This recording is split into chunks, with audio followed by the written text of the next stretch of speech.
진정한 부채 도사가 되셨군요. 대단히 감사합니다.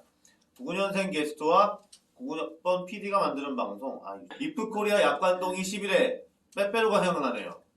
지난주에 10회를 기념하여 진한 회식을 하고 정신을 차리고 하다 보니까 어느새 11회를 찍는 날이 왔어요. 자, 오늘은 우리 편집자님을 고용하고 계시는지 고용돼 계시는지 모르겠지만 우리의 편집 하청업체 사장님으로 하죠. 사장님, 국이 총무님 맞죠? 예, 맞아요. 이순신 프로젝트 정치 아카데미 국이 총무님께서 친히 내방하시어 현장 지도를 하고 계십니다. 오늘 열심히 해야 돼요. 업장 점검하러 오신 거야. 이 업체가 계속 할 만한가? 매일 눈으로 볼 겁니다. 하는 꼴을 봐서 계약을 연장해줄 것인가 그러니까. 아닐 것인가 이제 이거 슬슬 그 안에 계신 회장님이 지쳐가시는 거예요. 얘네들이 과연 이렇게 해줄 가치가 있는 인간들인지 아닌지를 판단하러 오신 것 같아요.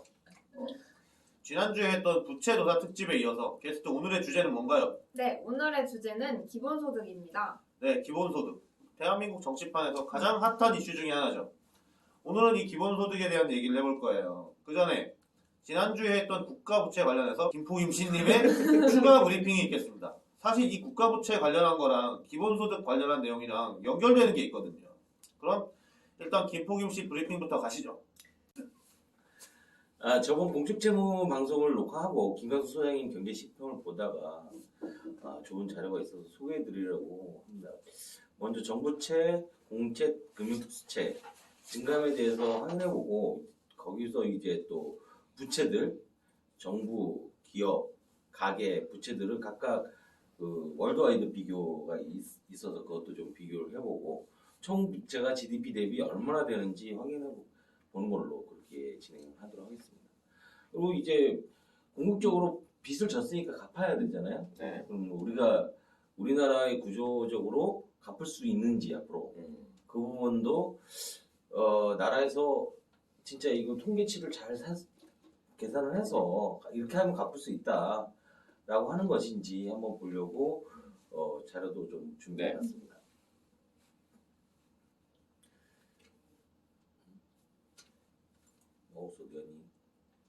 코로나19로 어려움이 있기는 하지만 정부채의 증가가 올해 8월 28일까지 신규 발행액 103조 원을 돌파하여 발행 잔고가 814조 원을 넘고 있습니다.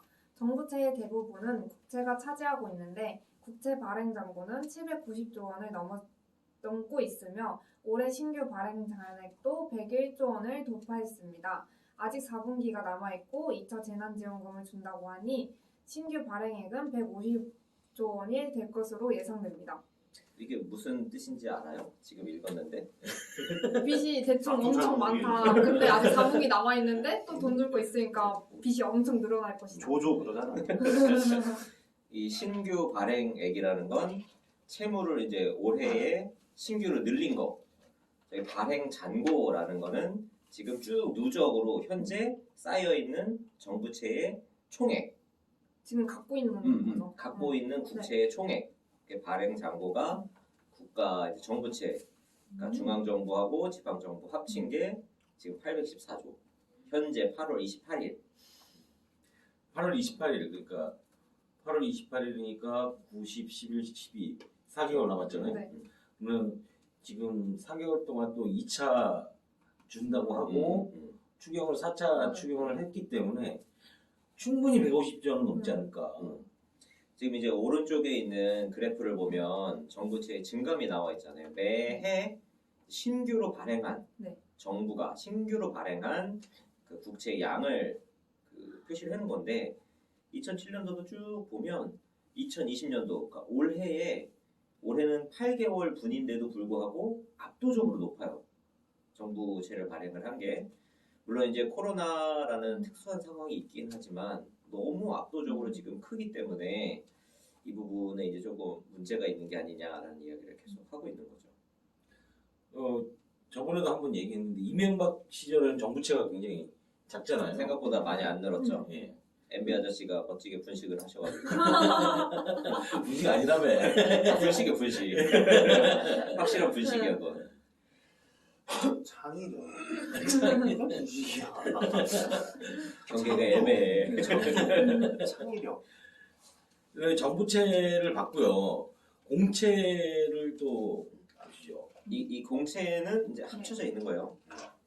수자원공사, 석유공사 등 비금융 공기업이 발행한 공기업체 발행 잔고는 8월 28일까지 333조 원에 달해 올 들어 23조 원가량 증가했습니다. 이를 정부채와 합한 공채 발행 잔고는 1,147조 원에 달하며 올 들어 126조 원이나 증가했습니다. 이게 지금 이 그래프는 정부채하고 공기업채, 그러니까 앞에서 봤던 그거하고 공기업채를 플러스해서 맞아요. 공채로 해서 보여주는데 뭐 여기서 갑자기 이렇게 쭉 늘어나는 거. 그리고 아까 말했듯이 이건 신규 발행. 신규 발행 공채 플러스를 했기 때문에 많이 늘어나는데 여기서 눈에 띄는 거는 2009년도에 MB하고 이제 좀 비슷해지죠. MB 아저씨가 이제 네. 수자원공사 이런 데에다가 분식을 해가지고 그쪽에서 빚을 늘려 썼으니까 지금 그때하고 이제 조금 그림이 비슷해지죠.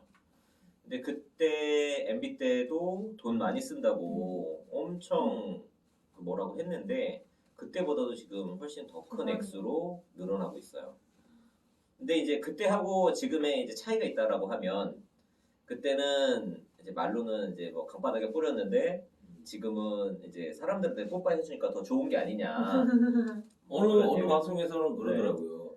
아, 이 전 정부까지는 기업한테 좋다. 현 정부는 국민한테 준다. 얼마나 좋냐.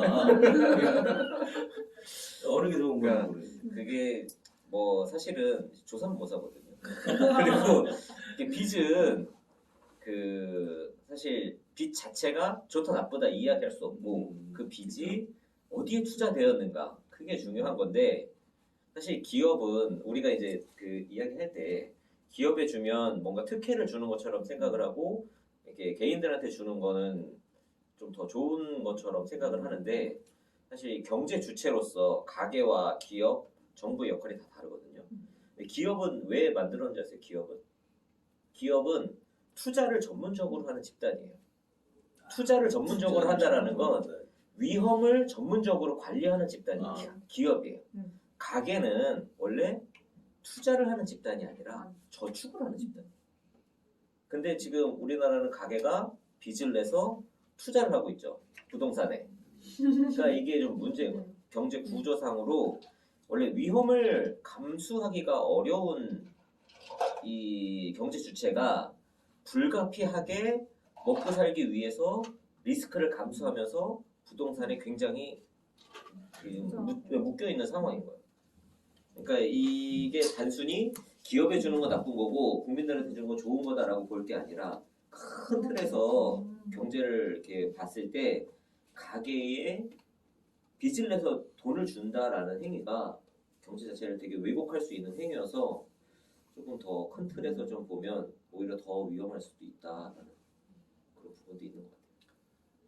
지금 그 일본이나 미국에서 지금 우리보다 훨씬 더 큰 금액을 그렇죠. 줬잖아요. 맞아. 근데 그게 지금 그 돈이 다 어디로 사라졌는지 어디에 자기 주머니에 아직 금고에 있는지 시장에 지금 풀리지 않았고 그것도 좀 문제라고 봅니다. 미국은 가게한테 많이 줬어요. 그러니까 가게한테 많이 줬어요. 거의 이런 소상공업자들은 처음에 1,000만 원씩 받았어요. 우리나라 돈으로. 그러니까 럼프 형이 통크를 쌌어. 자기 11월에 산 것도 있겠다. 자기 이름도 넣고 통크게 쌌어. 그래서 지금 1분기, 2분기에 이 재난지원금을 줬을 때하고 뺐을 때의 경제 성장률 차이가 미국이나 유럽 같은 데들은 굉장히 크더라고요. 그러니까 돈을 확실히 많이 쓰긴 많이 썼어요. 대신 피해도 컸었으니까. 근데 우리나라 같은 경우에는 선진국들에 비해서는 사실 이 재난지원금 이 규모 자체는 그렇게 크지는 않은 걸로 남아 있더라고요.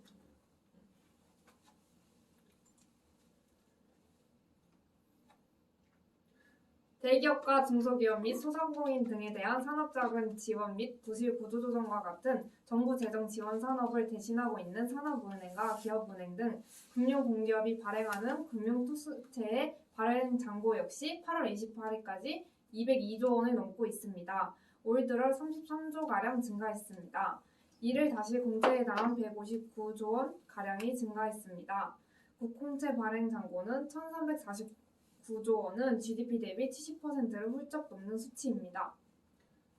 그러니까 정부채만 네. 저번에 IMF 봤을 때도 정부채만 38%, 네. 뭐 그 정도 네, 39%, 40. 40 언더였는데 여기다가 지금 금융투자체하고 그 공기업 그걸 다 합하면 70%를 넘는다. 네. 라는 게 GDP 대비로. 예, GDP 대비로 총 1,349조. 그러니까 국고 지금 공채 네, 공채만 말한 거예요. 이건 네. 대출이나 이런 거 다른 거는 네. 아직 안 들어. 나와 안 들어오고. 그리고 지금 늘어나는 거는 어차피 지금 전 정부에 비해서는 굉장히 많이 늘어난 거죠. 국공채까지 넣으니까 이제 네. 금융특수채까지 넣으니까. 그래서 지금 몇 가지가 이제 국채에 대해서 증가분에 대해서 네. 온 거고요. 그리고 이제 주요 국가들 정부 기업 가계 채무 비교에 대해서 좀 보려고 하는데 이게 좀 대사가 길어요.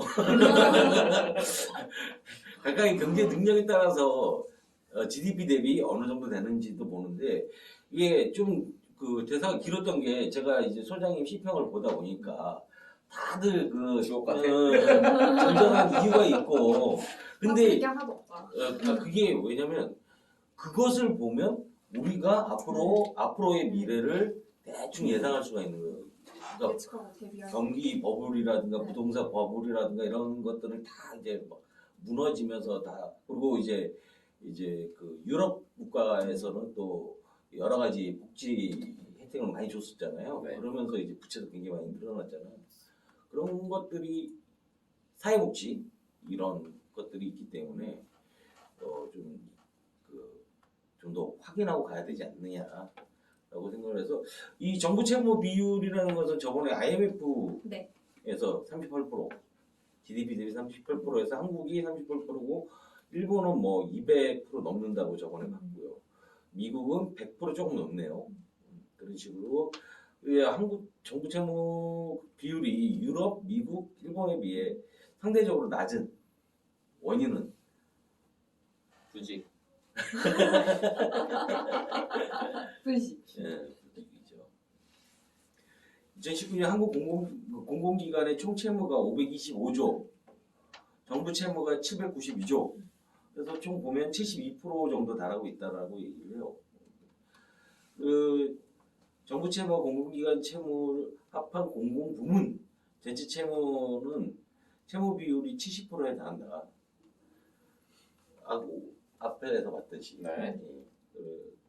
그리고 중국의 지금 정부 채무가 굉장히 작은데 54%에 불과하지만 정부 역할을 대신하는 국영기업의 기업 채무가 비율이 150%로 압도적으로 높기 때문에 결국 건전하다고 할 수 없다라는 거죠. 반면 미국 경우에는 공기업, 공공기관 채무가 거의 없다시피 할 정도로 비중이 매우 낮다라는 걸 알 수 있습니다. 그래서 1인당 GDP를 옆에다가 이제 비교를 했는데 1인당 그거 어차피 여기는 그 GDP 대비 몇 %니까요? 네. 스페인이 3만 불 있더라고요. 스페인 가고 싶으셔서. 프리하잖아. 프리해서 좋아. 네덜란드가 5만 불이 넘는데 그렇죠. 네덜란드가 강국이죠. 예, 강국인데 채무가 굉장히 높더라고요. 자, 가계 채무 해볼까? 읽을 수 있어요. 네. 북유럽 4개의 국가가 평균 93%로 가장 높은 것으로 나타나고 있습니다. 독일은 54%에 불과하며 유럽 빅5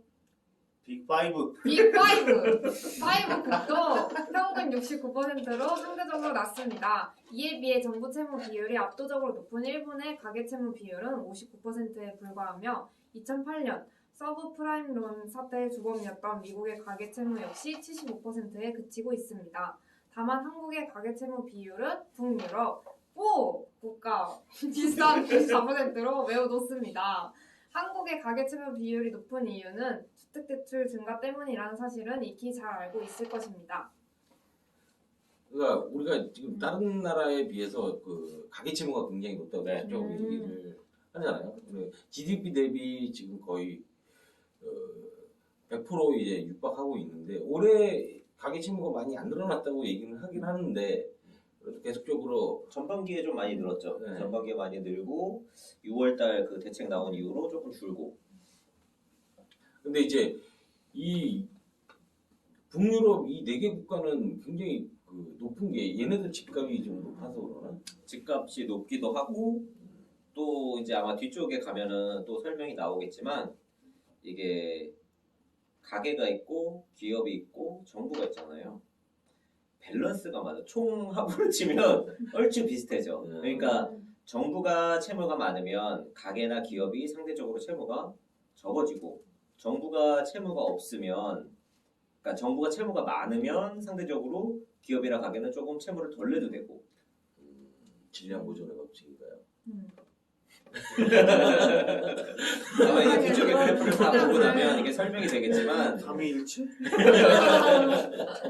덴마크나 이제 노르웨이나 핀란드, 스웨덴 같은 경우는 사실 이제 우리가 복지가 굉장히 잘 되어 있다라고 이야기를 하잖아요. 그래서 우리 그냥 일반적으로 생각할 때는 야 정부에서 다 대주는데 뭐하러 빚을 내?라고 생각할 수가 있는데 사실 이 가게들이 세금으로 너무 많이 이제 뜯기다 보니까 세금 공제 면에서 이제 좀 이득을 보려고 부채를 많이 갖는 것도 있을 것이고 말씀하신 것처럼 이제 주택 가격이나 이런 것들이 좀 높기 때문에 그 채무 비율이 높은 걸 수도 있고 여러 가지가 있겠지만 그런 그 이유들, 그러니까 정부에서 그 가게에 대해서 세금이나 이런 것들이 좀 과도하게 되기 때문에 그 가게들이 채무 비율이 좀 상대적으로 높게 나타나고, 그러니까 지금 좀 심하게 이야기하면 빚 내서 세금 내고 있는 거야.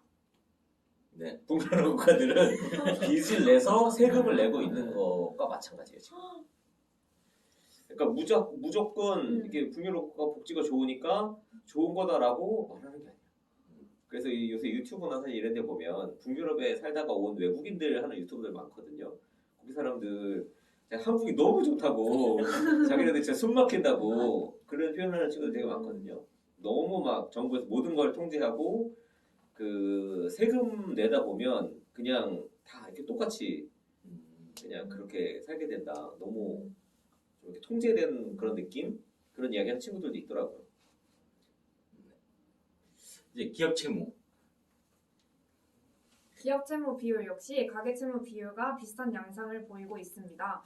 북유럽 4개국의 기업 채무 비율은 평균 131%를 넘어 가장 높으며 유럽 빅5도 프랑스와 네덜란드를 중심으로 평균 113%로 높게 나타나고 있습니다. 이에 비해 독일은 59%로 가계 채무 비율과 마찬가지로 매우 낮습니다. 미국의 기업 채무 비율은 75%로 낮으며 일본과 한국은 100% 정도입니다.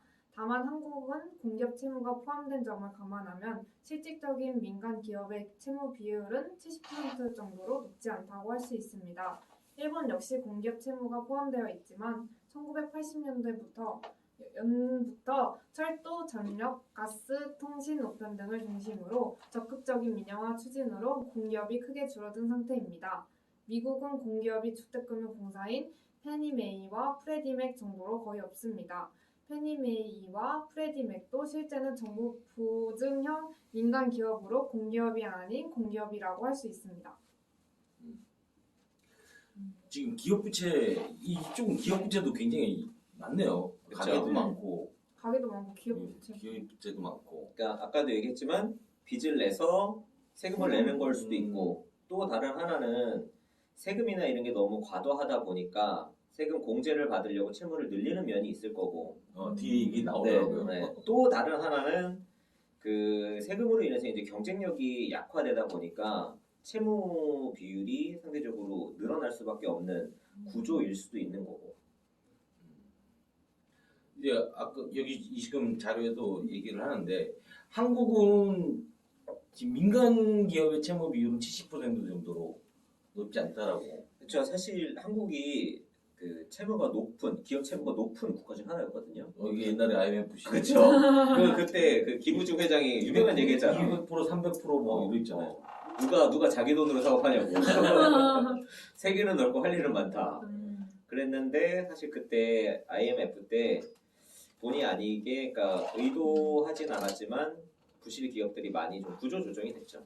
그래서 채무가 많은 기업들이 좀 정리가 되고 하면서 좀 어쨌든 아이러니하게 건강해진 면이 있죠 한편으로.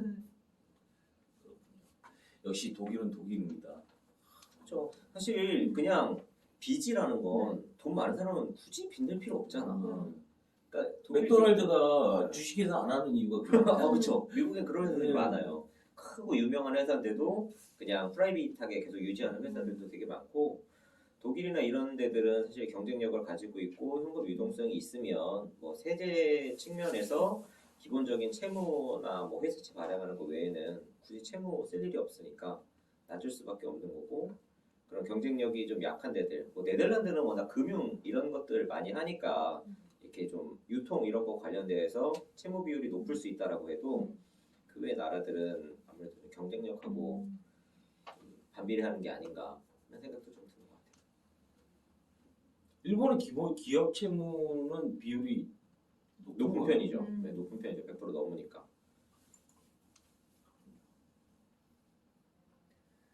민간 가계 플러스 기업 앞에 있던 가계 플러스 기업 채무를 더한 비율입니다. 이게 좀 내용이 길죠. 그럼 이번에는 가계와 기업의 채무를 비한 합한 부분을 설명해 드리겠습니다. 가계와 기업의 채무 비율을 합한 민간 부분의 채무 비율을 보면 독일이 114%로 가장 낮은 반면 유럽 빅5는 182%고 유럽, 북유럽 4개국은 224%로 단연 높게 나타나고 있습니다. 이에 비해 미국은 150%이고 일본은 161%이며 한국은 195%로 나타나고 있습니다. 먼저 독일의 경우 정부 채무 비율뿐만 아니라 가계와 기업의 민간 채무 비율마저도 매우 낮은 까닭은 바이마르 공화국 때 등 과거 채무와 인플레에 대한 쓰라린 경험과 부정적인 인식이 독일 국민 전체에 강하게 자리 잡고 있기 때문으로 보입니다. 네덜란드는 민간 채무 비율이 264%에 달해 유럽 빅5국 가운데에서도 압도적으로 높습니다.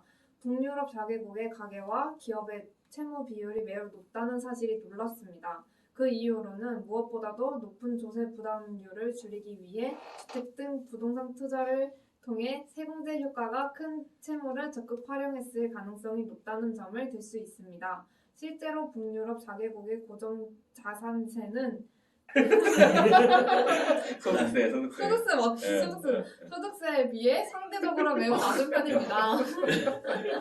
이제 길을 잃었어. 길을 잃었어. 얼마냈어? 아니 읽다가 눈이 흐릿해지고 막 그러고 있어요. 손좀 쉬고 해. 내려가 버리니까. 이로 인해 스웨덴 등의 가계와 기업의 이런 세공제 레버리지 효과를 억제하기 위해 이자 등의 세공제 혜택을 줄이는 조치를 취하기도 했습니다. 이는 당연히 주택가격 급등으로 이어질 수밖에 없는데 실제로 스웨덴과 노르웨이 등 북유럽 4개국의 주택가격이 2000년 이후 크게 급등했습니다.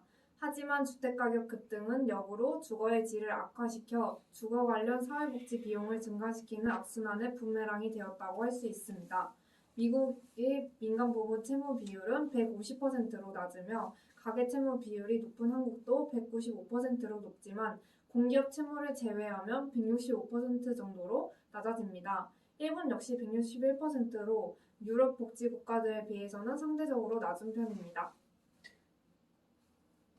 독일의 이 쌀이 나쁨 이 부분이 상당히 좀 역사책에 많이 나오잖아요. 왜 리어커에다가 돈 갖고 가서 빵 사고. 그게 그때 그렇죠. 독일 얘기예요, 독일. 기억할 그 리어커에 돈 싣고 갔는데 가게 들어갔다 나와 보니까 돈은 버리고 리어커만 가져가더라. 화가쪽으로 기억하. 아이마르 공화국을 나기로 히틀러가 그 아마 언저리일 거예요. 그 때문에 이제 독일은 그 빚내는 것을 굉장히 두려워하는 그렇다는 거 같고 또 한 가지가 이제 그 빚내서 세금에 대해서 세금 덜 내려고 일부러 빚을 막 내는 네. 그런 아까 말했던 세공제 혜택을 보려고 막 이런 것을 한다는 자체도 네. 우리나라에서 근데 우리나라도 왜 저거 하죠? 부담부 증여. 부담부지. 네. 그러니까 부자들이 자기 이제 부동산을 자녀한테 그 증여를 할 때 대출을 끼고 증여를 하는 거예요. 그러면 증여세를 덜 내니까. 오. 그런 적이 없어서 모르겠어요. 그러니까 엄마. 사실 이 정치인들이나 정책을 만드는 사람들이 시장을 자기 마음대로 조정할 수 있다고 생각을 하는데 거의 불가능해요. 더 똑똑한 사람이 얼마나 아, 많은데. 그러니까 모든 것들이 이렇게 A라는 걸 생각하고 만들어 놓으면 이렇게 실제로 구현이 되면 막 A가 되어 있고 괴물이 되어 있는 경우가 많아요. 얼마 전에 이제 재밌는 얘기를 들었는데 네. 그 저희 회사에는 중국 쪽에서 이제 공부하다 온 친구가 있는데 그 친구 그러더라고요. 중국 속담에 이런 게 있대요. 당에서 정책을 만들면 국민들은 대책을 마련한다. 그렇지. 확 와닿는다.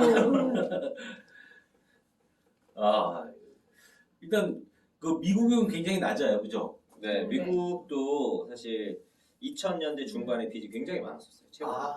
근데 글로벌 금융위기 때 한번 터져나오고 되어가지고 그 이후로 국가 채무를 2, 3년 만에 굉장히 빠르게 청산을 했어요. 그러니까 미국은 사실 그게 가능하거든요. 자기가 가지고 있는 자산을 던지는 게 가능해. 그리고 빚을 터는 게. 그러니까 주택 담보로 대출을 받으면 나 이렇게 빚을 못 갚겠다. 이거 오링이 가능한 거야. 이거 너 갖고 우리 끝내자. 우리 관계 청산하자. 근데 한국은 인보증이기 때문에 그게 안 돼요. 그렇죠. 자산의 가치가 떨어지면 이 남는 걸 갚아야 돼 내가. 근데 미국은 대출이 사람한테 나가는 게 어, 아니고 물건한테 나가는 거야 미국. 그러니까 그 물건만 던지면 돼. 그러니까 그 물건에다가 대출을 해준 은행도 책임을 져야.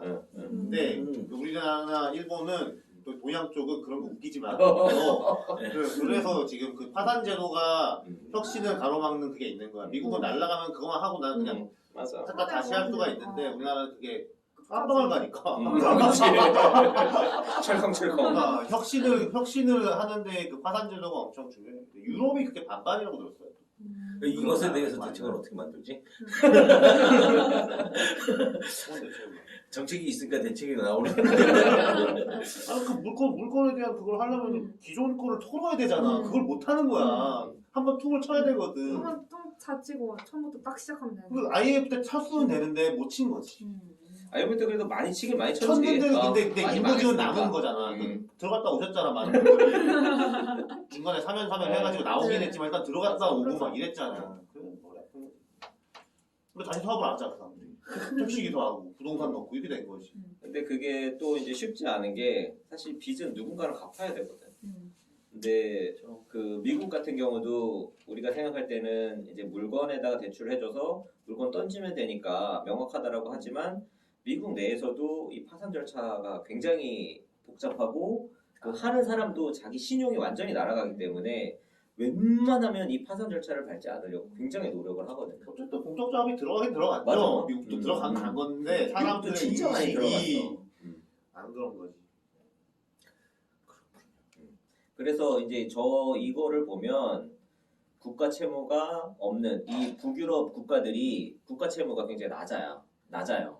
대신 개인과 기업들이 빚이 많은 거고 한국이나 일본은 국가 채무가 높지만 그러니까 일본 특히 국가 채무가 높지만 민간 채무가 낮은 거고 그러니까 민간이 빚을 안 지면 정부가 빚을 지고 정부가 빚을 지면 민간이 조금 덜 지고 그런 식의 좀 묘한 관계가 있더라고요. 그러니까 여기서도 이 세금을 많이 내라 그랬더니 세공제 한다고 집 사갖고 주택 가격 급등하고 그러니까 이게 정책을 만들어서 대책을 내놓아버리면 그쵸. 딴 데로 계속 튀니까 이것도 상당히 문제지 않을까라는 생각. 그러니까 북유럽이 재산세에 대해서는 관대하고 소득세를 엄격하게 매기는 게 좋은 건가 좀 싶어요 사실.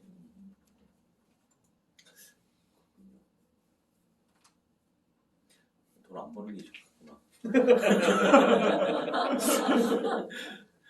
이게 총부채 비율. 그러니까 가계, 기업, 정부. 사실 이게 진정한 의미의 국가 채무인 거죠. 사실. 예. 가계와 기업, 정부 채무를 모두 포함한 성채무 비율은 사회복지를 강화한 유럽 B5국가, 유럽 4개국이 미국과 한국에 비해 상대적으로 높은 것으로 나타나고 있습니다. 유럽의 B5와 북유럽 4개국도 현재 고령화가 빠르게 진행되고 있는데 향후 일본 수준으로 고령화가 진행되면 정부 채무를 포함한 경제 전체가 심각한 채무 위기에 빠질 위험이 매우 높습니다.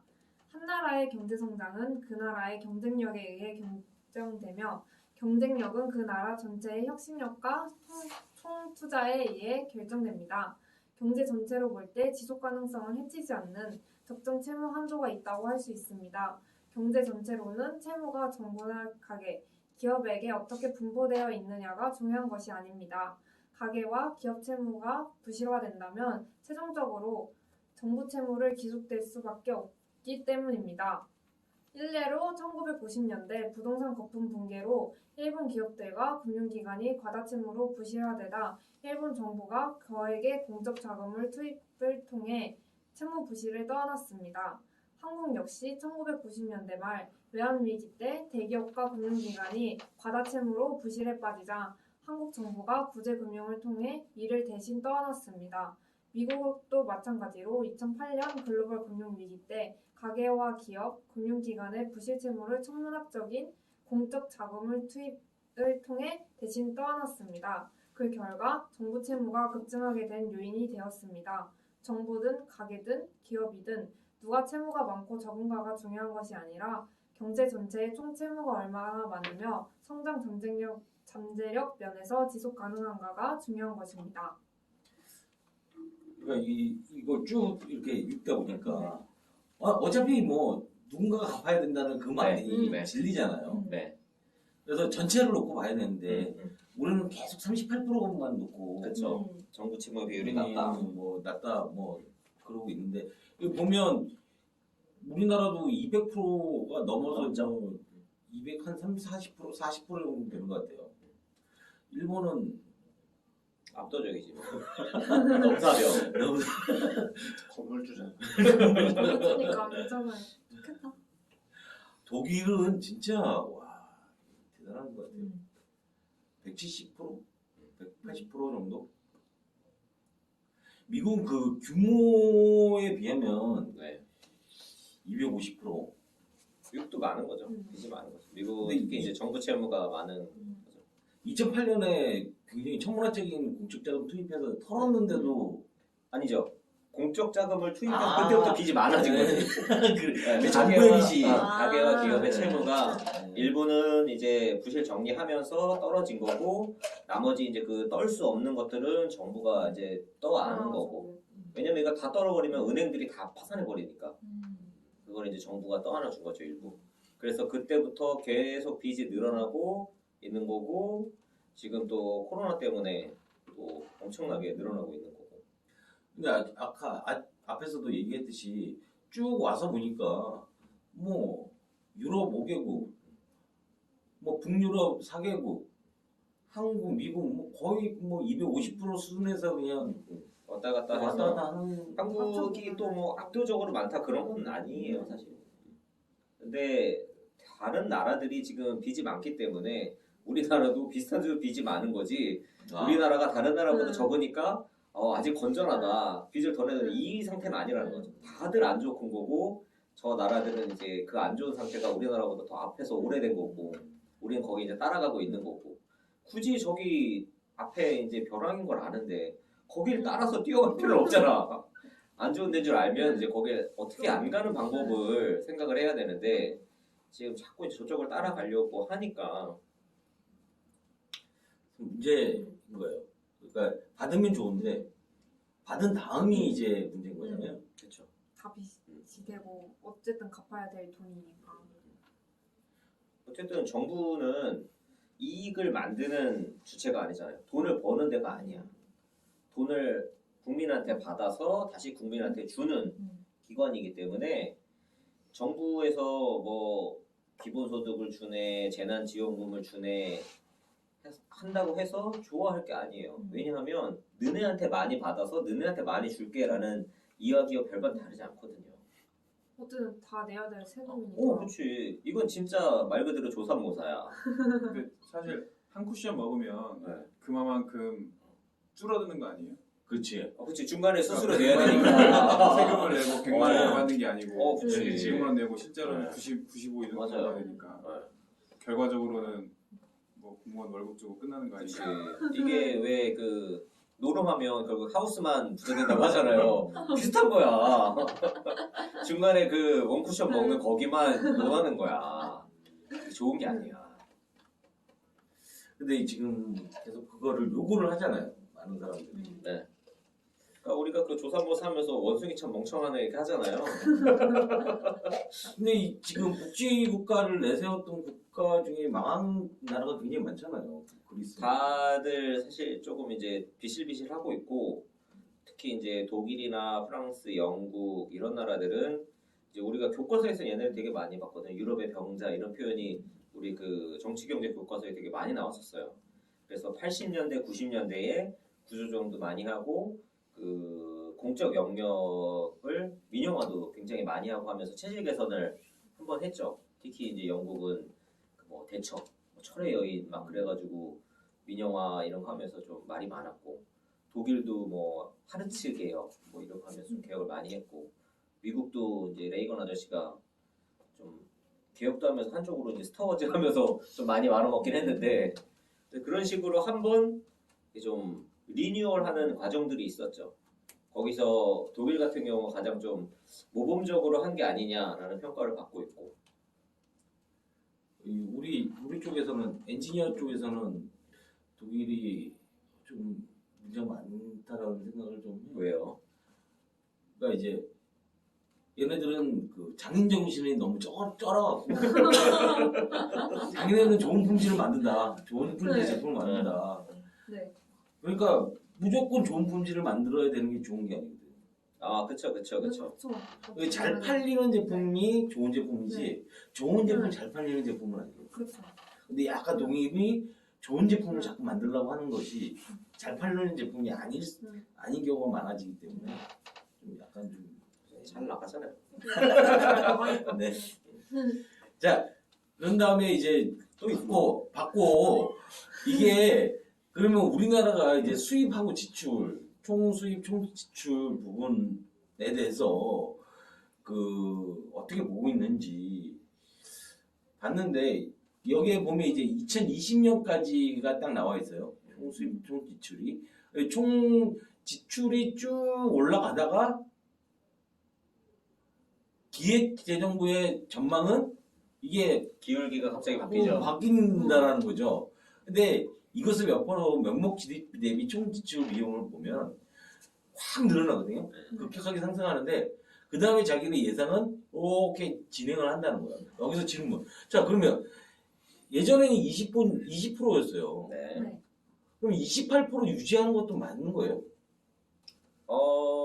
그렇진 않죠. 나는 이제 제가 생각하기에는 자, 이 예전에 20%가 이만큼 지출이 늘어났으니 지출을 좀 더 줄이겠다라고 계산을 잡아야 그게 맞죠. 되는 거 아니에요? 그쵸, 그게 맞죠. 근데 기획재정부는 이렇게 지금 쭉 옆으로 가니까 괜찮다. 음. 이런 것도 좀 문제로 보이고 그리고 여기서 또 보면 총수입이 계속 늘어난다라고 지금 얘기를 하는데 이게 계속 늘어날 수 있을까? 열심히 해야죠. 열심히 해야지. 열심히 하자. 열심히 일해야지. 약간 이 부분이 이거를 기획재정부 전망을 이렇게 했다라는 자체도 자 이렇게 네. 늘어나면 원래 추세선이라는 게 있잖아요. 추세선이 반성이라는 게 있죠. 추세선이라는 게 있기 때문에 이렇게 아무리 이게 좀 한다라고 해도 이렇게 가거든요. 근데 이만큼의 갭을 좀 보인다는 거 그러니까 약간 진짜 얘네들 무슨 생각일까? 이 다음 페이지를 보면 더 이제 황당한 거죠. 재정 수지 기획재정부 전망은 이때까지 전 정부까지는 쭉 이렇게 뭐 통합재정은 그래도 뭐 이렇게 플러스를 해왔는데 마이너스한데 무조건 그것도 뭐 50조 마이너스 50조가 아니라 뭐 거의 다 마이너스 100조에서 마이너스 150조 사이를 계속 마이너스로 우리는 가져가겠다. 저희 문재인 정부 22년까지 아닌가요? 22년까지죠. 그 다음은 나몰라라 하는 건가요? 대통령이 바뀌면 이제 다 기재부가 이제 다시 또 이제 전망을 바꾸는 건가요? 아니, 뭐 바꾸라고 있는 건데. 재정 수지 비율도 마찬가지로 좀 현재까지의 어떤 그 과정에서 너무 많은 급변이 아닌가 네. 라는 생각을 하면서 얘네들 계획을 왜 이렇게 잡았을까라는 좀 의문이 들어요. 변했으니까 대통령이. 아, 당연한 거 아니야. 시킨 대로 아. 하는 애들인데 시킨 대로 해야지. 아니 그렇게 따지면 이전에 계속 같았으니까 그래프를 바꾸면 안 되겠는데요. 하고 공무원이 그럴 수 있어요? 근데 그 저번 계속 얘기하듯이 저 돈을 어디 쓰냐 그게 중요하겠죠. 그렇죠. 어디 쓰는 것까지는 이제 세세하게 지금 안 봤는데 그린 뉴딜 정책을 봐도 그린 뉴딜 정책이나 이번에 뉴딜 정책을 봐도 그렇게 메리트 있는 사업은 아이템은 없는 것 네. 같이 보이는데 계속 얘기하잖아요. 저희 쪽에서는 뭐 계속 재탕 상탕 계속 하고 있는 거다. 네. 이름만 타이틀만 바꿔갖고 계속 하고 있는 거다라고 얘기하는 건데 그거 전문가들이 다 그렇게 보고 있는데 자기네들만 아니라고 주장을 하면 아닌 건가? 좀 약간 아이러니합니다. 뭐 이제 와서 지지치고 없던 걸로 할 수도 없고. 어떡하겠어. 가던 길 가야 돼. 멈추는 것도 쉽지 않아. 이제 이 경제활동 인구가 이제 원래 경제활동 인구가 이제 많은 부가가치를 만들어내는 거니까 경제활 통계청에서 만든 거고 저번에 저희도 만들면서 봤지만 2018년 이후에 쭉 이제 감소를 하는 거잖아요. 그러면 소장님이 단순하게 계산을 하셨는데 2030년까지 보면 이제 고점 대비 10% 가량 감소를 해서 350만 명 가량이 줄어들 것으로 추계가 되고 그리고 GDP도 10% 정도 줄을 거 아니냐. 그러면 부가가치가 10% 정도 준다라고 하면 그만큼 경제 사이즈가 줄어드는 거잖아요. 그렇죠. 그럼 우리는 더 나아질 수 있다라는 뭐 그건 잘 모르겠지만 그러니까 그 낚시를 하는데 물고기가 100마리 있던 게 90마리를 줄어드는 거예요. 그러니까 그럼 낚시하기가 그만 힘들어지는 거죠. 그러니까 국내에서 뭐 회사를 하든 장사를 하든 뭘 해도 예전보다 더 힘든 거예요. 이 인구가 줄어드는 만큼. 낚시법을 좀 모르겠어요. 그럼 되죠. 그 특히 낚싯대. 이렇게 경제가 안 좋아질 때는 사람들이 소비에 대해서 굉장히 신중하거든요. 그래서 잘 되는 데들은 더 잘 되고 안 되는 데들은 급격히 망해요. 몰리니까 소비에 굉장히 신중해서 그 심사숙고해서 소비를 하기 때문에 좋은 것들 잘 되는 데들은 더 잘 돼요. 그렇죠. 그렇죠. 우리가 물건을 살 때 이게 한 번만 딱 사겠다라고 하면 그렇죠. 약간 비싸도 맞아요. 좀 맞아. 고민해서 그렇게 소비를 하니까 예전에는 그래도 쉽게 쓰던 돈들을 아무래도 못 쓰게 되고 장사하기 힘들어지죠. 이게 학기 출산율의 통계청 지수를 보면 2022년인가요? 이때부터 네. 올라간다라고 얘기를 하는데 아주 출산 낙관적인 친구들이지. 너무 낯간다. 무슨 기준에서 이제 그걸 올라간다라고 저번에 그 가임 여성 인구도 계속 준다라고 그렇죠. 저희가 네. 계속 집계가 됐었잖아요. 집계가 됐는데 무슨 정책을 쓰길래 이렇게 올라간다라고 얘네는 추산을 하고 저게 올라간다라고 봤을 때 쟤네들은 경제지표를 또 그런 식으로 계속 할 거 아니에요. 그게 좀 위험하지 않을까. 근데 이제 소장님 연구소에서는 쭉 일자로 놓고 근데 일자도 아니잖아요. 이거 이제 추세선으로 보면 이렇게 내려간다라고 봐야 되는데 그래도 진짜 이제 배려를 해서 우리가 참 유지할 거다. 이렇게 봤을 경우에도 앞으로 그렇게 암담하게 봐야 되는데 그러니까 항상 이게 이런 거예요. 아파야 약을 먹는 거지. 아프지 않으면 약을 안 먹거든요. 그렇죠. 근데 아프지 않다가 갑자기 이게 죽을 수 있는 상황이 됐거든요. 가장 아픔을 못 느끼는 게 간. 맞아요. 간, 췌장. 원래 골골 백세라고. 우리 골골 아픈 사람은 데뷔를 하니까 백세까지 사는데. 데뷔를 하는데 갑자기 이렇게 나 같은 사람은 갑자기 순간 확 가거든. 그래서 이런 식으로 이제 낙관적인 전망을 하는 건 좋은데 낙관적인 전망으로 인해서 오히려 문제점을 가리는 거 아닌가 그럴 수 있죠. 라는 생각을 많이 하게 됩니다. 몇 가지고 뭐 더 자료가 많이 있으신데 그러니까 많이 수련해요. 10편 자료에 있는데 그것까지 다 하자니 머리 그렇죠. 복잡하고 이 시리즈로 아마 7편인가 이렇게 있어가지고 자료가 엄청 많았을 거예요. 그 많은 자료 중에 그냥 부채 부분만 떼어갖고 왔습니다. 몇 가지 오늘 했고 어떻습니까? 계속 빚을 더 늘리겠대 얘네들은. 어차피 다 갚아야 될 건데 왜 계속 지고. 아니 이거 우리는 이제 얼마 안 남았어. 이제 그러니까 제가 갚아야 되잖아요. 그렇지. 제가 열심히 일해야 돼 열심히. 다 같이 노력해서 다 같이 노력하고 나는 이제 퇴근한다니까. 정책을 만드셔야죠. 진짜 만드셔야죠. 이제 50대들 이제 10년, 15년 정도 남은 거잖아요. 50대면. 그 이후에도 일하셔야 될 수도 맞아, 있어요. 계속 이렇게.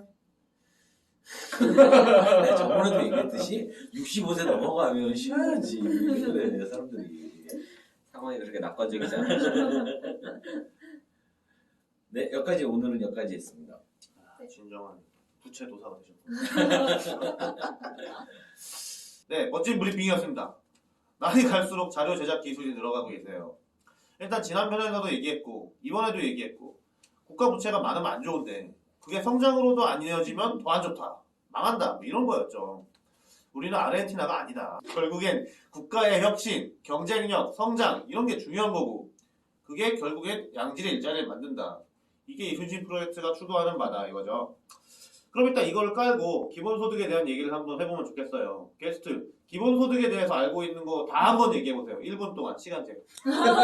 이렇게 시간 된다고요? 해봐. 아무 말이나 해봐. 아니 기본소득 오기 전에 약간의 검색을 하고 왔는데 그 노동의 유무나 그 재산의 규모랑 상관없이 무조건적으로 지급하는 그런 걸로 알고 있고 그러니까 기본적으로 그걸 까고 가고 일단 첫 번째 아는 거는 이번 4월달에 지급했던 경기도 기본 재난소득 그거 재난지원금. 재난지원금 해가지고 70만 원 받았나?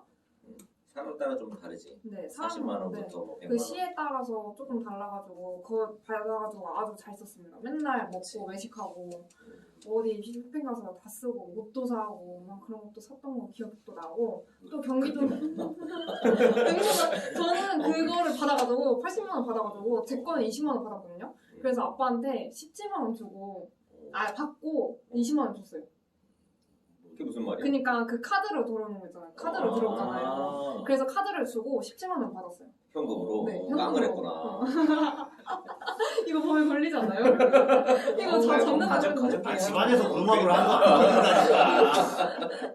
그렇게 해서 17만 원을 아주 쏠쏠하게 잘 썼고 우아의 현찰 속에 싹 트는 사랑이지. 그리고 두 번째는 만 24세 경기도에서는 또 지급하는 게 있거든요. 청년 기본소득이라고 해가지고 만 24세 때에게 주는 기본소득이 있더라고요. 24세부터 몇? 아니 그 24세만 24살만? 네. 24살한테 네. 그래서 95년생, 96년생이 이번 년에 24살이라서 신청 대상이더라고요. 그래서 저는 항상 맨날 생각해두고 있어요. 내가 24살이 되는 그 알람 넣어라. 24살이 안 됐나 봐. 아직 안 됐어? 아직 22살이어서 그때까지 이재명이 못할 수도 있어. 그러네. 그 정책이 사라지면 내 돈은 날아가는 거 아니야? 그치. 자기 돈이라고 생각했어. 24살만 기다리고 역시 있어. 그래서 당했어. 자, 1분 지났나? 네. 1분 동안 언론 나와서 얼마 썼는지만 실컷 얘기했어. 기본소득이 뭔지는 10초 얘기하고. 아니 근데 그 재난소득은 사실 기본소득이 아니라 그거는 에피타이저 같은 거지. 시식. 시식이지 시식.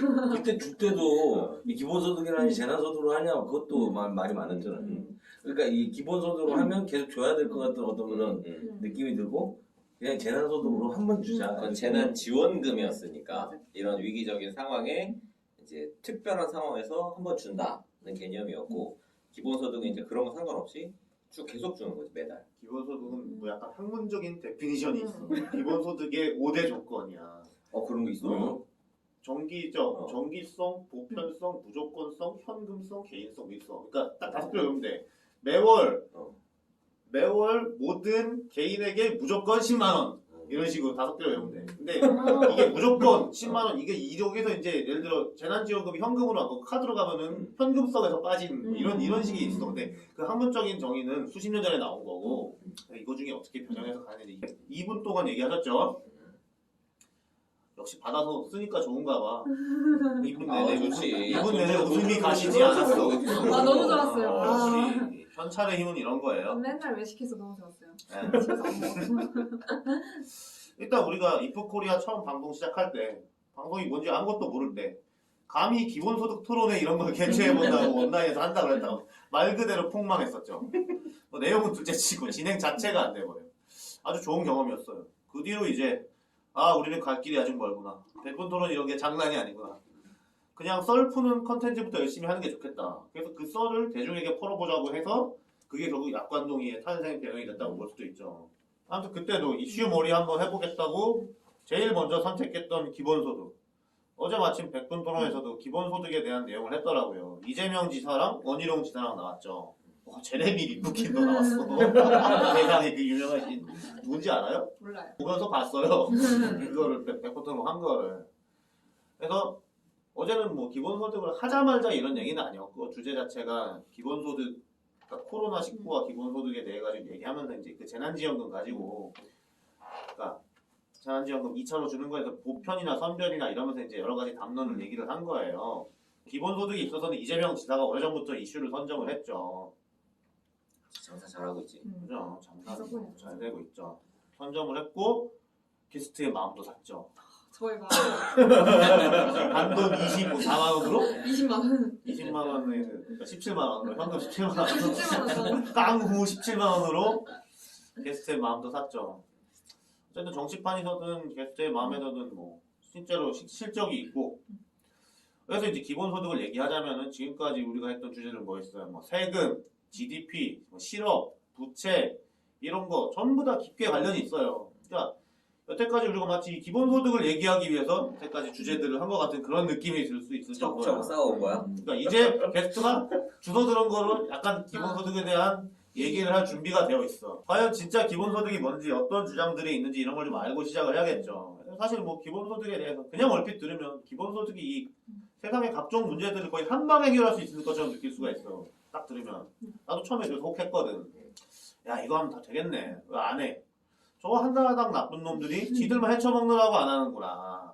얼른 민주당이 짓고 나서 해야겠네. 이런 부끄러운 생각을 했던 적이 있었어요. 반성합니다. 그래서 이순신 프로젝트 하면서 깨우침을 받아서 일단 반성을 하는데 정확히 설명을 하면 좀 모자라긴 해요. 어쨌든 이게 떡밥이 워낙 세니까 좀 살기도 어려우니까 좀 더 이렇게 혹하는 게 있죠. 그런 거에 혹하는 국민이 죄는 아니야. 그런 사람도 많고. 그러니까 17분만 혹했잖아. 그러니까 굳이 찬반을 가르자면 그래도 나랑 김포김 씨님은 찬성에 가까운 입장이고 길교주님이나 뭐 김경수 소장님은 반대쪽이라고 보면 돼요.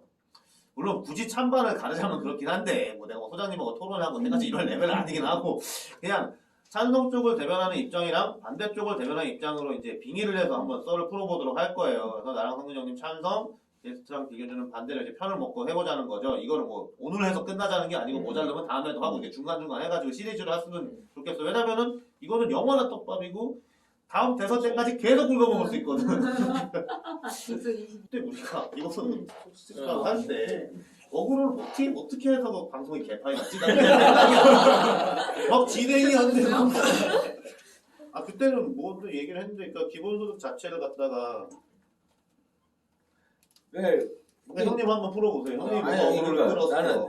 나는 이제 찬성인 부분이니까. 잠깐 이제 근데 얘기를 할 때 기본소득은 한 해 만해가 있고 지금 전선이 한 해 만해가 있고 하되 뭐 선별이냐 보편이냐 이런 게 있는데 선별이나 보편을 얘기할 필요 없어 지금 그거니까 기본소득 자체에서 먼저 얘기해야 나는 돼. 그러니까 기본소득을 해야 돼. 그러니까 지금 당장 해야 된다는 생각하기보다는 해야 되는 과정으로 가야 된다.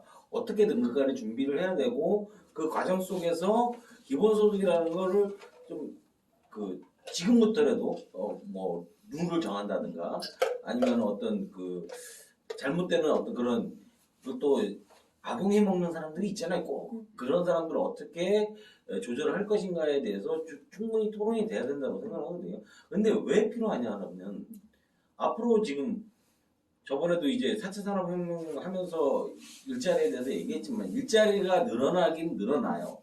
늘어나긴 늘어나는데 늘어나는 사이즈가 다 포용할 수 있느냐 부분이 가장 크게 문제가 되는 거예요. 그러니까 어떻게 보면 그 앞으로 생기는 일자리에 적응이라고 하기보다는 좀 대응할 수 없는 어떤 군이 있고 옛날에 이제 농업에서 이제 그 공업으로 변할 때도 공업에 갈 수 없는 사람들이 있었잖아요. 그러니까 그런 사람들이 어느 생활을 유지할 수 있는 그런 바탕은 만들어야 되지 않느냐. 그 바탕이 기본적으로 이 정도는 돼야 되고 이런 것들이 룰이 정해져야 된다고 나는 생각합니다. 근데 옛날에 그 농업하던 사람들이 도시로 안 가가지고 처음에는 도시로 간 사람들이 성공한 것 같았는데 요새는 땅 있는 사람이 예전에 논 팔고 땅 팔아가지고 아들 서울대 보낸 집들은 지금 쫄딱 망했고 왜 그러세요? 안 보낸 집들은 기본소득 얘기하는데 왜 그러세요? 서울에 땅 샀으니 이러면서 방송을 하는 거야. 이제 기본적으로 컨트롤이 안 되니까 화상으로 하니까. 경제에 대해서 생각을 해보면 왜 우리가 경제라는 거를 경제학이라는 거를 공부를 할까? 왜 경제라는 게 필요할까 생각을 해보면 사실 교과서에는 어떻게 나오냐면 자원의 희소성이라는 이야기가 나와요. 무슨 이야기냐면 자원은 한정적인데 떡은 한정적인데 먹을 입은 많은 거야. 그러니까 이 떡을 오병이어처럼 이렇게 불려줄 사람이 필요한 거야. 그래서 떡을 제일 잘 불리는 사람한테 떡을 줘서 많이 만들어지면 좀 같이 편하게 먹어보자 라는 게 경제학의 이제 주요 목적인 거죠. 그래서 만약에 우리가 이제 경제가 필요 없는 세상이 온다라고 하면 그때는 이 기본소득이라는 걸 정말 제대로 할 수 있겠죠. 그러니까 경제가 필요 없는 세상이라는 게 어떤 세상이냐 하면 누구나 원하는 만큼 일하고 필요한 만큼 가져갈 수 있는 세상. 뭐 아니 이거는 경제학 이론에 나오는 말이에요. 그 슈페터라는 아저씨가 한 얘기야. 그러니까 누구나 원하는 만큼 일해도 자기가 필요한 만큼 재화와 서비스를 공급받을 수 있으면 그때부터는 사실상 경제라는 게 큰 의미가 없어진다라는 거예요. 왜 우리 예전에 그 스타트랙 이런 데 보면 그냥 놀러 다니잖아. 우주선 타고. 경제 활동을 할 필요가 없는 거야. 왜냐면 원하는 걸 언제든지 그냥 얻을 수 있으니까. 근데 이런 세상이 어떻게 오냐 하면 생산성이 급격히 증대되면 누구나 일을 하지 않아도 원하는 거 언제든 얻을 수 있는 때가 된단 말이야. 그때는 이제 기본소득이라는 게 유의미해진다라는 거예요. 근데 그런 세상이 되기 전까지는 기본소득이라는 게 사실상 도입하기가 굉장히 어렵다는 거예요. 왜냐하면 사람들의 근로이력을 저하시키고 자원의 배분을 이렇게 왜곡시킨다는 거예요. 근데 지금 얘기를 한 부분이 그러니까 생산성이 극대화되는 그 시점이 와야 되는데 지금 그거라고 보느냐 안 보느냐가 다른 그건 거야. 아직까지는 안 왔다라고 봐야 되는데 올 거라고 보느냐 안 보느냐지. 근데 지금 말하는 게 생산성이 맞잖아. 방금 말한 대로 생산성이 극대화되고 그렇게 할 수 있어서 기본소득이 유의미하다고 하잖아요. 그게 지금 왔느냐 안 왔느냐를 한번 논의해 보자고. 그러니까 아직 시기상조라고 말하는 사람들 그게 아직 안 왔다는 거고 우리나라에서 안 된다는 그러니까 영원히 안 된다는 사람도 있고 그건 인간의 이기심 이런 것 때문에 그게 이제 사지멀쩡 뭐 이거 있고 그쪽 관념이 있고 아직 아니야 라는 게 있고 딴 나라는 뭐라도 우리는 아직 아니야가 있고 야 인마 돼 인마 이렇게 네 가지 정도로 볼 수 있을 거예요. 근데 아니, 돼 인마는 이재명 쪽인 거고 아직 우리는 아니야 이런 게 이제 한 그 뭐야 지금 또 바뀌었지? 네, 국민의힘. 국민의힘. 국민의힘 이거인 건데 여기 앞으로 이거 지금 전체적으로 가능하냐 안 가능하냐에서는 전 세계적인 분위기는 앞으로는 4차 산업혁명이 이게 더 진행되면은 될 거라는 분위기가 이제 있으니까 뭐 빌 게이츠나 뭐나 무슨 뭐 워렌 버핏 이런 사람들이 얘기했다고도 하죠. 그러니까 지금 내가 이 얘기를 왜 중간에 껴들었냐면은 기본적인 합의점이 있어야 돼. 뭐. 그러니까 지금 기본소득 찬성 반대에서 아까 내가 선별하고 이건 아니지만 우리가 지금 가능하냐 아니냐 아니면 아예 안 된다 이거 가야지 지금 뭐 사지 멀쩡한 사람이 이거 말을 너무 많이 풀게 되기 때문에 기본소득 이제 이런 거 논의를 하는 데 있어가지고 외국에서 이제 무슨 뭐 부자들이 얘기했다고 하는 뭐 이런 거 있고 우리나라에서 이제 싸우는 이런 영역이 있는데 전체적으로 보면은 앞으로 김 교수님이 말씀하신 대로 생산성이 극적으로 향상되지만 그 일자리가 사람들에게 온전히 분배되지 않고 그 생산물을 공급 사이드를 수요로 받아줘야 되는데 그 수요를 받아주기 위해서 사람들에게 기본적으로 소득을 지급을 해줘야 이게 자원이 순환이 되고 배분이 되니까 그런 거에 대해서 기본소득이라는 개념이 나오기 시작한 거고 그거에 대해서 그 이론 자체에 대해서 이제 반대하는 사이드는 우리가 제거를 하고 논의를 할게요. 그러면은 4차 산업혁명이 그런 시대를 그거 이상에 준하게 올릴 수 있다는 거에 대해서 다 동의하시는 거죠. 한다고. 그래야 방송이 돼. 근데 여기서 이제 이슈가 있는 게 있어요. 그 4차 산업혁명이 구현된 사회가 지금 우리의 사회냐 이거야. 아니지. 근데 그거를 미국에서 그런 얘기 하는 거는 미국도 아직 되네 마네 하는데 미국은 아직 그런 얘기를 안 하고 있는데 미국에서 몇 명 부자들이 얘기했다는 게 이게 우리나라로 이렇게 잘 넘어 들어와서 어쨌든 논쟁이 되는 게 있어요. 근데 우리나라가 뭐 완전 뭐 아프리카 후지가 그런 게 아니니까 우리가 뭐 더 잘할 수도 있다고는 보지만 어쨌든 현재 스코어 아닌 건 나도 인정을 해. 현재 스코어 안 하고 있으니까 현재 스코어 왔다면은 됐겠죠. 근데 하지만 지금 우리나라가 그거에 대한 논의를 할 수 있는 상황이냐 아니면 아니냐에 대해서 이제 그 정도가 이제 전선이 있는 것 같아요. 자, 게스트는 어떻게 생각해요? 우리나라가 지금 그렇게 할 수 있는 상황인 것 같아요? 17만 원 받아본 사람으로서. 지금은 아직 아니라고요. 그럼 왜 받았어요? 주니까. 뭐 주니까. 안 반납할 받으면 마음은 속상하잖아. 없죠. 반납할 마음은 없는데 일단 주니까 받았는데 어쨌든 그것도 다 나눠주면은 다 국가의 빚이 되고 언젠가는 제가 내야 될 세금인데. 자, 여기서 내가 이제 아까 우리가 다 GDP 세금 어쩌고저쩌고 얘기하는 거 있잖아. 세금은 빚이야 아니야? 세금은요? 세금은 빚이 아니죠. 그쵸. 국가의 수입이죠. 그쵸. 그러니까 기본소득을 함에 있어서 나라가 세금 안에서 해결을 해야지 빚을 내기 시작하면 그건 기본소득이 아닌 거예요. 맞죠? 어떻게 생각해요? 빚을 내서 기본소득을 할 수는 없잖아. 지금 빚내서 뭐 재난지원금 주니까 그러니까 그거는 기본소득이 아니라고. 그렇죠. 그거를 잘 생각해야 돼. 네. 기본소득은 빚이 아니야. 개념상으로. 네. 세금을 걷어서 그걸 나누는 거지. 그러니까 재난지원금 받은 거는 아, 그거 아니야? 빚이라고. 그거 그러니까 기본소득에 우리가 얘기하는 기본소득은 네. 빚의 개념으로 가면 안 된다. 그냥 국가에 있는 국가의 떡이 많으니까 그 국간에서 떡을 나눠준다고 생각을 그러니까 합니다. 나라에서 세금을 쓰는 방법에 대한 얘기야. 음. 쓰는 방법에 대한 얘기인데 잘못 이게 전달이 되면은 빚내서 기본소득을 준다고 생각하는 사람들이 있어요. 나 같은 사람. 그러니까 아니라고. 기본소득의 정의는 일단 기본적으로 그래요. 그래서 지금 아까도 얘기했듯이 그 생산성이 극대화돼야 된다는 거죠. 음. 극대화돼야 된다는 것이 지금 만들고 있는 기가 팩토리들. 기가 팩토리? 이게 뭐예요? 그거는 뭐 생산성의 극대화까지는 아니 왜냐면 기계 예전에는 공장을 만들어서 오다 빼야리 가시면 안 돼요. 공장을 만들어서 공장 안에 사람들이 다들 조립을 하고 대체적으로 인력이 많이 필요하던 것이 요즘은 기가 팩토리 같은 거를 만들면 거의 자동화 시스템이 되고. 근데 테슬라는 사실 일단은 자동화는 실패했다라고 이제 자인을 했고 그다음에 테슬라는 지금 제조에 있어서 너무 후진적이기 때문에 근데 물건의 이제 하자도 많고 내가 우리도 대화 되는 세상을 가요. 나도 이제 그렇게 생각을 하는데 네. 이제 그 내가 PDB 공장도 가보고 반도체 공장도 가보고 뭐 이렇게 가보면 그렇게 많이 바뀌었어요. 로봇으로 그쵸. 많이 바뀌고 뭐 그리고 자동화가 많이 이루어졌죠. 그 사람이 거의 50m, 100m 한 명씩밖에 없는 그냥 검사만 하는 그런. 검사 관리만 하는 관리만.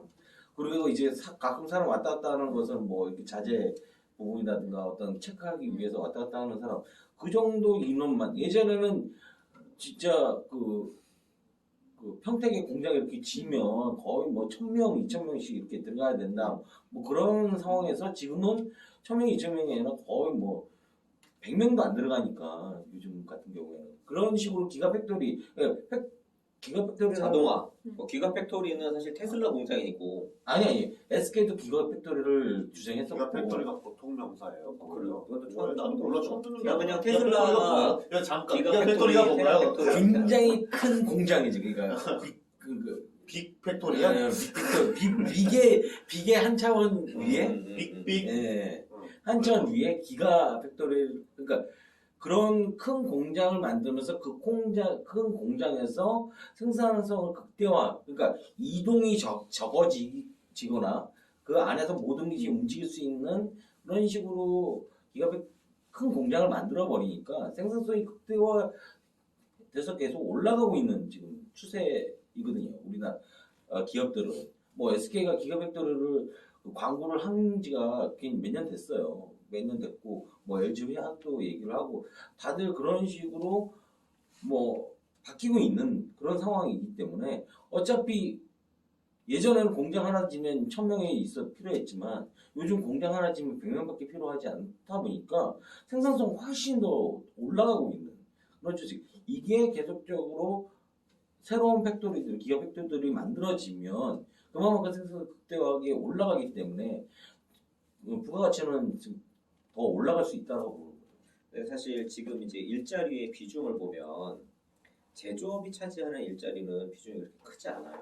상대적으로 서비스업이나 중소기업, 작은 기업들에 차지하는 비중이 거의 뭐 80-90% 가까이 되기 때문에 사실상 그런 공장이 자동화되면서 일자리가 급격하게 줄어든다라는 건 사실 좀 비약적인 면이 있어요. 그러니까 그러니까 우리가 전부 다 지금 공장하고 있는 공장에서 그러니까, 명령이 그러니까. 일하고 있는 상태에서 음. 이렇게 되면은 그 말이 맞아. 지금 당장 이렇게 해도 돼.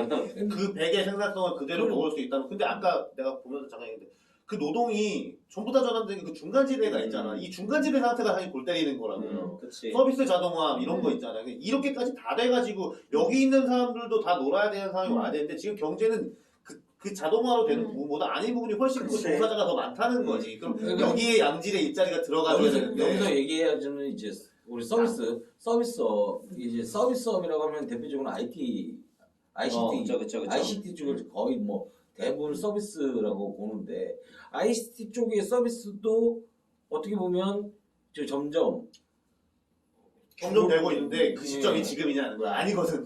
지금은 아니라고. 그리고 사실 ICT 서비스가 자동화 된다라고 하지만 그 백단에서 일하는 사람들이나 뭐 설계하고 하는 것들은 일자리가 굉장히 많이 늘어나서 오히려 거기는 사람을 구하기 힘들 정도니까. 그러니까 근데 거기서 딱 얘기한 게 있더라고. 아까 내가 들은 건지 딴 데서 들은 건지 모르겠는데 그 재교육이 들어가야 되잖아. 사람들을 그쪽으로 이끌려면 그 재교육하는 동안에 돈을 넣어줘야 된다 이거야. 그 사람들이 여기에 지금 종사하면서 재교육을 받을 수는 없으니까 그거에 대한 그거를 기본소득이라고 얘기하는 그러니까 기본소득의 목적 중에 하나가 그게 있는 거야. 그러니까 어쨌든 소득을 보전을 해줘야 된다고. 기본소득으로 보전하는지 나라에서 해줘야 되는지 모르겠지만 어쨌든 그 지금 4차 산업혁명으로 진행을 하잖아요. 극대화 가는 과정에서 그거에 대한 재교육에 대한 수요가 있고 그거에 대해서 그거를 정부나 누가 이걸 보전을 해줘야지 이 노동시장이 돌아간다. 그렇게 돌려야지 그 극대화의 길로 갈 수 있다는 거지. 아니 시기는 짧지만 지금도 회사 그만두고 실업급여. 실업급여라든가 그러니까 그게 그 실업급여가 같은 시장에서 같은 시장으로 돌지 넘어가지 않잖아. 넘어가기 위해서 교육도 우리가 지금 그 교육해주는 시스템이 굉장히 많아. 그러니까 시도하지만 그게 유효하지 않다니까. 내가 이제 업계에 있는 사람으로서 실제 성장. 그게 한 레벨이 넘어가야 돼. 이른바 4차든 뭐든 간에. 그렇지 쉽지 않지. 근데 왜냐면 그걸 넘어가려면은 그 사람들한테 줘야 되는 교육의 질도 담보돼야 되고 들어가 확실한 일자리도 있어야 되고 하지만 중간에 하나는 이 동력이 있어야 된다는 거야. 이 코스를 타서 이게 넘어간다고 칠 때 이 돈을 넣어줘야 된다고 하는데 그거를 지금 그 원희룡 지사는 제주도에서 뭐 150만 원인가를 주면서 청년들 그렇게 하고 있는 게 있다고 얘기를 해. 그렇더라고요. 근데 제레미 리프킨도 그 얘기를 했어 거기서. 그러니까 노동 얘기가 되게 그러니까 노동에 관련한 내용으로 기본소득에 대한 그거가 가장 큰 것 같아요. 결국 이슈로는. 근데 지금 실제로 미국 같은 경우도 그렇게 이제 뭐 자동차 공장에서 일하던 사람들을 재교육해서 IT 산업이나 서비스업으로 이렇게 좀 바꾸는 방식을 시도를 하고 있는데 안 돼. 안 되지. 교육이 안 돼. 아니 되게 뒤인 게 아니야 그게. 그리고 본능적으로 사람이 자기가 편하고 하고 싶은 거를 하는 그 욕구가 있어서 공장에서 만약에 내가 7천만 원 받고 일을 했으면 7천만 원 주는 서비스업을 갈래 아니면 5천만 원 주는 공장을 갈래 하면 5천만 원 주는 공장을 간다. 그게 왜 그러냐면 이게 사람을 딱 구분하지 않잖아. 사회에 나올 때 사람을 딱 구분하지 않는데 사회에 나와서 영업을 가는 사람하고 기술로 가는 사람 이 사람이 크로스가 되지 않아. 조금 종족이 있는 것 같아요. 네, 그러니까 일단은 저는 지금 현재 앞으로 나아가면서 우리가 지금 생산성이라는 부분, 생산성을 어떻게 극대화를 할 것이냐라는 네. 부분에 좀 더 고민을 해야 되기는 하지만 생산성이 극대화가 되고 이런 그 사회가 이렇게 전진하는 부분에 대해서 따라오지 못하는 그런 사람들도 같이 함께 가야 되는 상황에서 안정만보다도 좀 약간 좀 더 생각을 해줄 수 있는 그러니까 이게 항상 우리가 그런 생각을 하잖아요. 사회생활 하면서 20년 동안 28년 매년 그만둔다는 얘기 하잖아. 매년 때려쳐야지. 이번 연만 하고 때려쳐야지. 이번 년만 해도 내 진짜 때려친다.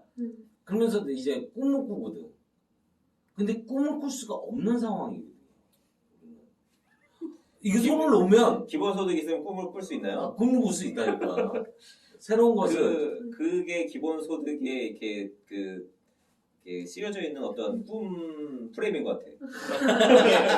이거를 기본소득 자체를 자본가와 노동자의 헤게모니 싸움으로 지금 거의. 이게 그런 기본소득이 있으면 회사 때려치고 나갈 거야 이거야. 사실 개소리인데 딱 들으면 혹해. 왜냐면 트렌드 시장이 그렇게 시작될 수 있거든. 근데 그렇게 되기 시작하면 다 망해버리기 때문에 그냥 확 그거 되는 건데 근데 그런 건 이제 기초적인 거예요. 근데 어차피 안 그럴 거라고 좀만 생각하면 아는데 그런 걸로 이제 선동을 하게 되는 그런 게 있죠. 근데 내가 웬만하면 100번 토론 같은 거 옛날부터 짜증나서 안 봤거든. 근데 어저께 오늘 오면서 이렇게 뭔가 편집이 잘 돼서 그런지 모르겠는데 쏙쏙 들어와. 짜증이 안 나고 왜냐면 기본적인 컨센서스가 둘이가 있어. 그러니까 여기 이재명하고 원희룡이 싸우는 것 같지만 결국에 싸우는 거는 야 n분의 1로 줄래 뭐지 어쨌든 지출을 확대하는 거에 대한 얘기를 다 하고 그런 식으로 해서 뭐 결국에 방향을 확대 방향으로 가요.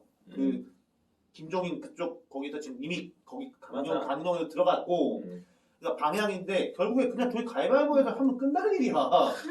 아니 어차피 돈은 다 쓰게 돼 있거든. 그게 이제 부채가 늘어나겠지만 돈은 다 쓰게 됐지만 근데 이제 각자 전부 다 이렇게 하면은 시장의 경쟁력을 늘리고 나라가 좋아질 거라고 얘기해. 좀 더 내가 효율적이라고 얘기하는 거야. 방향은 그냥 그런 것 같아요. 소장님은 그렇게 하지 말라는 거야. 재정 확대 자체를 싫어해. 그게 이제 아까 우리가 앞에 쭉 본 거죠. 재정 확대 이렇게 앞에 쭉 봤잖아요. 유럽에 뭐 얘네들이 재정을 이렇게 많이 써가지고 어떻게 됐느냐. 그래서 정부의 재정을 그렇게 확대하는 것이 좋지 않다라고 우리는 얘기하고 있어요. 그러니까 우리가 이제 극으로 몰리는 거지. 야, 요새 그분은 재정 늘리는 거 찬성하니까 우리 또 그분하고 그거 결이 아니야. 달라. 사이코.